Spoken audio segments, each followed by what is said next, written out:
उन्होंने कहा, बस क्या जबान चला रही थी वह मेरे सामने? क्या तुम्हें पता है तुम किससे बात कर रहे हो? अगर मैं चाहूँ तो अभी के अभी तुम्हें इस महल से बाहर निकलवा सकता हूँ और फिर तुम्हें कहीं और कोई काम भी नहीं मिलेगा। मेघराज जी घबरा गए और उनके पैर पकड़ लिए। उन्होंने कहा, क्षमा कर दीजिए, ऐसी गलती दोबारा नहीं होगी। मैं स्वयं उसे समझा दूंगा। यदि आप कहें तो अभी उसे यहाँ से वापस भेज देता हूँ, वह फिर आपके सामने नहीं आएगी। बीरेंद्र सिंह ने कुछ पल तक उन्हें यूं ही झुके रहने दिया, फिर ठंडे स्वर में बोले, उठो, ये हरकतें मुझे पसंद नहीं है। मेघराज जी कांपते हुए सीधे खड़े हो गए। बीरेंद्र सिंह ने पूछा, लड़की ने पढ़ाई कहाँ तक की है? मेघराज जी ने बताया, उसने बहुत मेहनत से पढ़ाई की है, बड़ी कठिनाई से। मैंने अपनी पूरी जमा पूंजी उसकी शिक्षा में लगा दी। चाहता था कि वह अपने पैरों पर खड़ी हो जाए। अब बस यही प्रार्थना है कि उसे जल्दी कोई काम मिल जाए। बीरेंद्र सिंह कुछ देर चुप रहे, जैसे किसी सोच में डूब गए हों। फिर बोले, ठीक है, कल उसे मेरे कार्यस्थल पर भेज देना। मैं देखूंगा कि वह वहाँ क्या कर सकती है। मेघराज जी ने आश्चर्य से सिर उठाया। बीरेंद्र सिंह ने सिर हिलाया और बोले, हाँ, लेकिन ध्यान रहे, उसे समझा देना वहाँ ऐसा व्यवहार नहीं चलेगा। जिस स्थान पर उसका नाम जुड़ने वाला है वहाँ अनुशासन से बाहर जाने की कोई गुंजाइश नहीं है। मेघराज जी ने कहा, मैं उसे समझा दूंगा, वह दोबारा ऐसी गलती नहीं करेगी। बीरेंद्र सिंह बोले, अच्छा है, दी इच्छा है। अब जाओ और मेघराज, इसे अपने लिए आखिरी अवसर समझो। तुम्हारी बेटी का आचरण अब तुम्हारी जिम्मेदारी है। अगर दोबारा उसने मेरे सामने जबान चलाई तो न केवल वह बल्कि तुम दोनों ही सड़क पर होंगे। मेघराज जी ने हाथ जोड़ते हुए कहा, भगवान आपको सुखी रखें, फिर शिकायत का अवसर नहीं मिलेगा। फिर वे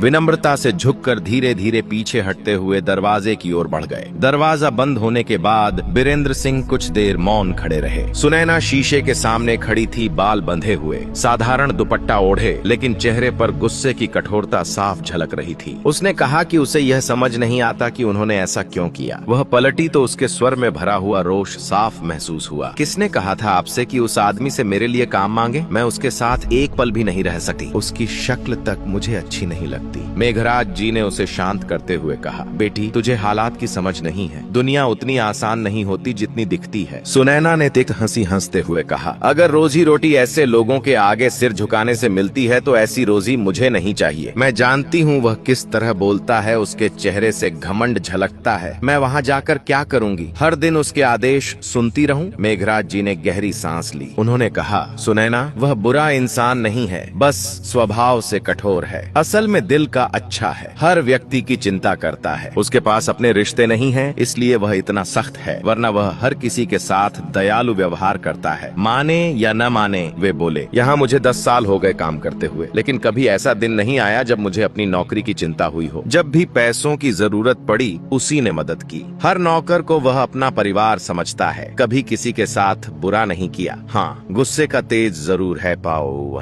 पर किसी गरीब के साथ कभी अन्याय नहीं किया। सुनैना कुछ पल तक मौन रही, फिर कठोर स्वर में बोली, चाहे बुरा न भी हो, लेकिन वह घमंड में अंधा है। उसकी निगाहों में देखना भी मुझे असहज करता है। मैं वहाँ नहीं जाऊंगी, यह मेरा अंतिम निर्णय है। मेघराज जी कुर्सी पर बैठ गए और माथे पर हाथ रख लिया। उन्होंने धीरे से कहा, बेटी, मैं यहाँ 10 साल से काम कर रहा हूँ। जब भी मेरे ऊपर कठिन समय आया, बीरेंद्र सिंह ही ने सहारा दिया। जब तू बीमार थी और दवा के पैसे नहीं थे, तब भी उन्होंने ही मदद की थी। आज अगर मैं उनकी बात न मानूं तो यह कृतज्ञता होगी। सुनैना ने नजरें फेर लीं और कहा, मदद का मतलब यह नहीं कि मैं अपनी इज्जत बेच दूं। मैं उनकी आभारी हूँ, लेकिन दासी नहीं। मेघराज जी का स्वर कोमल हुआ, पर आंखों में नमी थी। उन्होंने कहा, मुझे पता है तू ठीक कह रही है, पर दुनिया तेरी सच्चाई नहीं देखती, बस परिणाम देखती है। कल अगर मैं नौकरी से निकाला गया तो हमारे लिए क्या बचेगा? तू कहती है मौसी के घर चली जाएगी, कितने दिन रखेंगी वे? उनके अपने परिवार की जिम्मेदारियां हैं, उनके बेटे हैं। मैं तुझे ऐसे घर में कैसे भेज दूं? वे कुछ पल रुके, फिर धीमे स्वर में बोले, बेटी, तू मेरी लाज है। तेरे साथ कोई अन्याय हो, यह मैं कभी नहीं चाहता, लेकिन मजबूरी है। आज अगर वह वहाँ नहीं गई तो वह अपनी आंखों से अपनी नौकरी जाती देखेगा। सुनैना के हाथ कांप उठे। उसने पूछा, तो आप मुझ पर बोझ डाल रहे हैं? मेघराज जी ने शांत स्वर में कहा,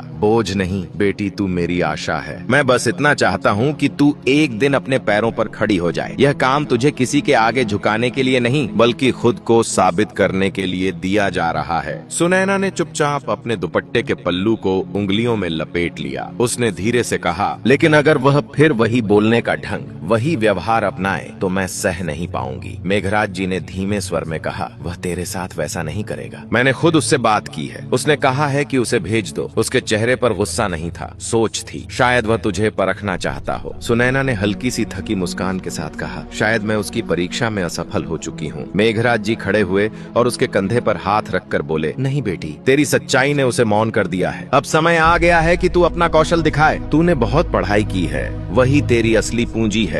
अपने आप को एक अवसर दे। वह खामोश रही, चाय का प्याला उठाया और धीरे से बोली, अगर मैं वहाँ गई तो केवल आपकी खातिर, लेकिन यदि कुछ गलत हुआ तो मैं लौट आऊंगी। मैं किसी की दासता नहीं करूंगी। मेघराज जी के चेहरे पर संतोष की झलक आई। उन्होंने कहा, बस यही चाहिए था, बाकी सब ईश्वर पर छोड़ दो। दोनों दरवाजे की ओर बढ़े। बाहर आंगन में विक्रम घोड़े को साफ कर रहा था। मेघराज जी ने धीरे से कहा, चलो बेटी, देर न हो जाए। हिमाचल राज्य के व्यापार स्थान का रास्ता लंबा है। सुनैना ने दुपट्टा संभाला, चेहरा गंभीर था, लेकिन आंखों में एक अनजाना भय झलक रहा था। पिता और बेटी दरवाजे से बाहर निकले। एक ओर पिता का विश्वास, दूसरी ओर बेटी का अभिमान, और दोनों के बीच वह सुबह जो शायद उनकी जिंदगी बदलने वाली थी। सुनैना को वहां बैठे हुए 2 घंटे हो चुके थे। आखिरकार एक सेवक ने धीरे से कहा, राजा साहब, बीरेंद्र सिंह आपको बुला रहे हैं। सुनैना ने गहरी सांस ली, दुपट्टा ठीक किया और दरवाजे के सामने जाकर हल्की दस्तक दी। अंदर से आई आवाज में आदेश का कठोरपन था, अंदर आओ। कमरा बहुत बड़ा था, लेकिन ठंडा और गंभीर। सामने बड़ी खिड़की से पूरा राज्य दिखाई दे रहा था। बीरेंद्र सिंह की दृष्टि कागजों पर टिकी थी। वह धूसर रंग के शाही कुर्ते में कुर्सी के पीछे झुके बैठे थे, चेहरा कठोर और आंखें तेज, जैसे किसी प्रश्न के पूछे जाने से पहले ही उसका उत्तर जानती हों। सुनैना ने सिर झुकाकर नमस्कार किया। बीरेंद्र सिंह बिना नजर उठाए बोला और उत्तर दिया। वह धीरे धीरे कुर्सी पर बैठने ही लगी थी कि अचानक बीरेंद्र सिंह ने नजर उठाई और ठंडे स्वर में कहा, क्या मैंने तुम्हें बैठने की अनुमति दी थी? सुनैना के हाथ अपने आप कुर्सी के हथों पर ठिठक गए। उसने खुद को संभाला। बीरेंद्र सिंह ने कुछ पल तक उसे देखा, मानो उसकी आत्मा तक को परख रहा हो। फिर बोला, तुम्हारे पिता ने बताया था कि तुम बहुत योग्य हो। देखते हैं यह कितना सत्य है। वह कागज पलटते हुए बोला, तुमने बहुत अध्ययन किया है? सुनैना ने विनम्र स्वर में कहा, जी महाराज। बीरेंद्र सिंह ने पूछा,